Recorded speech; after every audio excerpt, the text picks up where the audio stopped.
यहाँ पर बहुत सारे मसाइल चलते रहते हैं आए दिन ए रोज, इकामा पॉलिसी, इकामा के मसले, क्योंकि यहाँ पे रहने वाले जो परदेसी हैं उनके बहुत सारे ऐसे लोग हैं जिनका कोई भी कसूर नहीं होता, लेकिन फिर भी वो फंस जाते हैं, वो पकड़े जाते हैं, वो किसी ना किसी छोटी सी गलती के ऊपर पकड़े जाते हैं। कोई बहुत बड़े मुजरिम नहीं है, कोई जुर्म करने वाले नहीं है। अस्सलाम वालेकुम परदेसियों, एक बहुत बड़ी तशवीशनाक खबर सामने आई है। बैरून मुल्क से डीपोर्ट होकर आने वाले पाकिस्तानियों के हवाले से वजारत दाखिला पाकिस्तान ने एक बहुत बड़ा फैसला किया गया। लाइफ टाइम बैन लगाया जाएगा, लेकिन माफी भी मिल सकती है। और ये माफी किस तरह मिल सकती है और ये पॉलिसी इतनी सख्त क्यों की जा रही है, क्या मुहर्रिकात हैं इसके पीछे? आप देख रहे हैं वजारत दाखिला और FIA खासे सख्त हो चुके हैं। ऑफलोडिंग और नित नई चीजें सामने आ रही हैं। EMI ऐप का मुतारिफ कराना, घर बैठे इमिग्रेशन, ये सारी चीजें आप देखें पूरे सीक्वेंस के साथ आपको नजर आ रही हैं। अच्छा परदेसी भाइयों, जो खबर सामने आई है वो ये है कि जो लोग डीपोर्ट होकर बैरून ममालिक से डीपोर्ट होकर पाकिस्तान पहुंचेंगे तो उन्हें जेल में डाल दिया जाएगा और जुर्माने भी किए जाएंगे और हमेशा के लिए उन्हें बैन कर दिया जाएगा, उनका पासपोर्ट कैंसिल कर दिया जाएगा।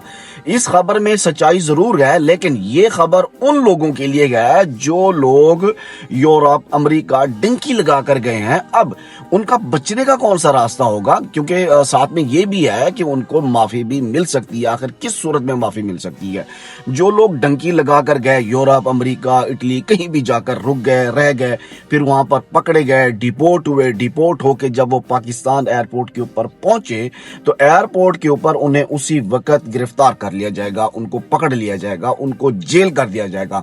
हाँ, एक सूरत में उन्हें जेल नहीं होगी, अगर वो उन मुआवनीन का नाम बताएंगे जो एजेंट्स थे, जो उन्हें भेजने वाले थे, जो उन्हें इस तरह डंकी के रास्ते से ट्रैवल करवाने वाले थे। अगर उनके नाम बता देंगे तो वो बच सकते हैं। अगर वो उनके नाम नहीं बताएंगे, अगर वो उनके एड्रेस, उनके पता, उनकी चीजें नहीं बताएंगे तो फिर उन्हें जेल कर दिया जाएगा। लेकिन वो दोबारा कभी भी ट्रैवल नहीं कर पाएंगे, किसी दूसरे मुल्क नहीं जा पाएंगे, सिर्फ उन्हें जेल की माफी मिलेगी। ये खबर याद रखिएगा। जो भी वहां से डिपोर्ट होके आएगा, अगर वो अपने मुआविनीन के नाम बताएगा, एजेंट्स के नाम बताएगा, तो उन्हें जेल नहीं होगी, वो जेल से बच जाएंगे, जुर्माने से बच जाएंगे, लेकिन वो किसी दूसरे मुल्क नहीं जा पाएंगे, वो दोबारा सफर नहीं कर पाएंगे, ट्रैवल नहीं कर पाएंगे। अब ये बात आती है गल्फ वालों के लिए, क्योंकि यहाँ पर बहुत सारे मसाइल चलते रहते हैं आए दिन ए रोज, इकामा पॉलिसी, इकामा के मसले, क्योंकि यहाँ पे रहने वाले जो परदेसी हैं उनके बहुत सारे ऐसे लोग हैं जिनका कोई भी कसूर नहीं होता, लेकिन फिर भी वो फंस जाते हैं, वो पकड़े जाते हैं, वो किसी ना किसी छोटी सी गलती के ऊपर पकड़े जाते हैं। कोई बहुत बड़े मुजरिम नहीं है, कोई जुर्म करने वाले नहीं है, दहशतगर्द नहीं है। यानी एक छोटे छोटे जो जुराइम है वो बाज़ औक़ात ऐसे होते हैं कि वो जुराइम ना भी किया होता है, लेकिन फिर भी उन्हें सजा दे दी जाती है, सजा मिल जाती है और वो बेचारे डिपोर्ट हो जाते हैं। तो इन बेचारों का क्या होगा?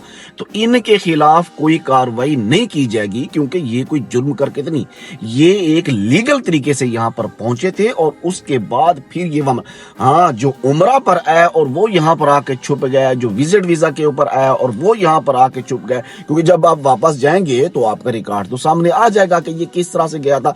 अगर आप लीगल तरीके से यहाँ पर सऊदी अरब, पाकिस्तान, सऊदी अरब, दुबई, UAE, इमारात, गल्फ कंट्रीज में अगर वीजा के ऊपर आए हैं तो आप लीगल हैं। यहाँ पर आपके साथ कोई इशू बन गया है, कोई इकामे का इशू है, कोई छोटी मोटी कोई आपसे जो है ना कोई जुर्म हो गया है, यानी कहीं इकामा के खिलाफ वर्जी हो गई है, कहीं आपके काम की खिलाफ वर्जी हो गई है, या कफील के साथ कोई थोड़ा बहुत मामला हो गया और उसकी वजह से आपको डिपोर्ट किया गया, तो फिर उसके ऊपर आपके ऊपर रियायत बरती जाएगी। लेकिन अगर आपने कोई बड़ी खिलाफ वर्जी की है तो उसके ऊपर किसी तरह की कोई माफी तलाफी नहीं होगी। और अगर आप उम्रा के ऊपर आए, विजिट वीजा के ऊपर आए, 2 नंबर तरीके से आए और आप यहाँ पर आकर छुप गए, क्योंकि बहुत सारे लोग जिनको मैं जानता हूँ वो रह रहे हैं, तो अगर इस तरह का आपने कांड किया है तो आपके खिलाफ भी जरूर कार्रवाई की जाएगी। दुआ करते हैं अल्लाह तबारक व तआला तमाम प्रदेश में रहने वाले परदेसियों को अपनी हिफ्ज़ व अमान में रखे। मुझे दीजिए इजाजत। अल्लाह हाफिज।